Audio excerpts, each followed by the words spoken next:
बचपन TV pockets. एक किसान बहुत परेशान था।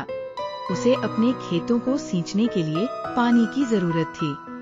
इसलिए वह कई दिनों से अपनी जमीन के आसपास किसी कुएं की तलाश कर रहा था। इसी तलाश में वो घूम ही रहा था कि अचानक उसे एक कुआं दिखा।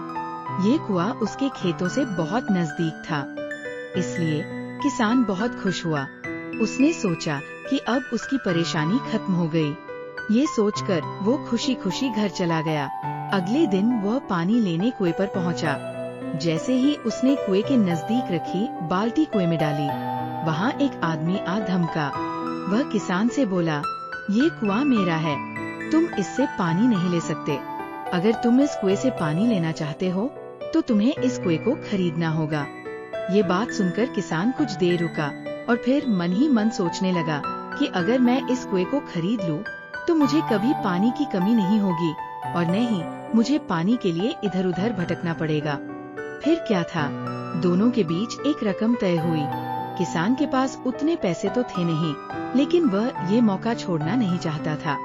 इसलिए किसान ने उस आदमी को अगले दिन वह रकम देने का वादा किया और घर की ओर चल दिया। किसान के लिए कुआं खरीदने का ये अच्छा मौका था, इसलिए वह इस काम में जरा भी देर नहीं करना चाहता था।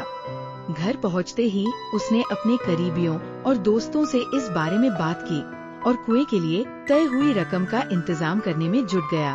थोड़ी भागदौड़ और कोशिश के बाद आखिरकार उसने वह रकम जमा कर ली। अब वो पूरी तरह से निश्चिंत हो चुका था कि उसे कुआं खरीदने से कोई नहीं रोक सकता। जमा हुए पैसों को लेकर वो फिर घर चल दिया। उसे बड़ी बेसब्री से इंतजार था कि कब रात खत्म होगी और वह कुआं खरीदने जाएगा। इसी सोच में वो पूरी रात सो नहीं सका। अगले दिन सुबह होते ही वो कुआं खरीदने निकल पड़ा। उस आदमी के घर पहुंच किसान ने उसके हाथ पर पैसे रखे और कुएं को खरीद लिया।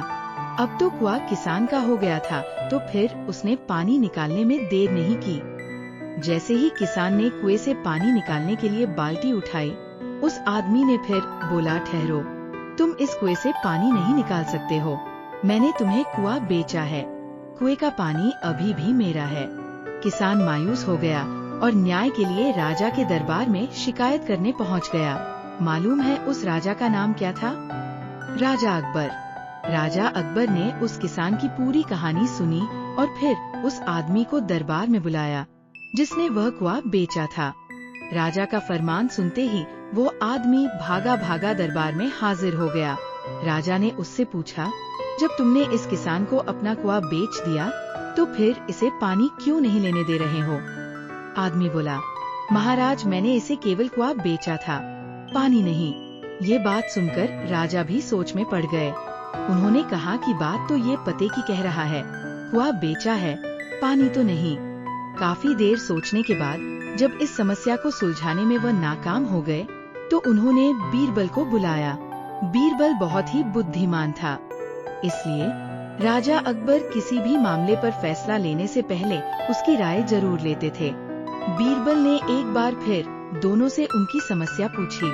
पूरी बात जानने के बाद बीरबल ने उस आदमी से कहा, ठीक है, तुमने कुआं बेचा, पानी नहीं, फिर तुम्हारा पानी किसान के कुएं में क्या कर रहा है? कुआं तुम्हारा नहीं है, फौरन अपने पानी को कुएं से बाहर निकालो। बीरबल का इतना कहते ही उस आदमी को समझ आ गया कि अब उसकी चालाकी किसी काम नहीं आने वाली। उसने राजा से फौरन माफी मांगी और माना कि कुएं के साथ उसके पानी पर भी किसान का पूरा अधिकार है। ये देखकर राजा अकबर ने बीरबल की बुद्धिमानी की तारीफ की और कुआं बेचने वाले आदमी पर धोखेबाजी के लिए जुर्माना लगाया। सीख, अपने आप को दूसरे से अधिक चालाक नहीं समझना चाहिए। साथ ही धोखा देने की आदत से भी दूर रहना चाहिए, क्योंकि कोई ऐसा भी हो सकता है जो आपसे भी अधिक बुद्धि का इस्तेमाल करना जानता हो। ऐसे में आपका धोखा पकड़ा जाएगा और आपको अपने किए का भुगतान करना होगा, जैसे इस कहानी के अंत में कुआं बेचने वाले आदमी को करना पड़ा।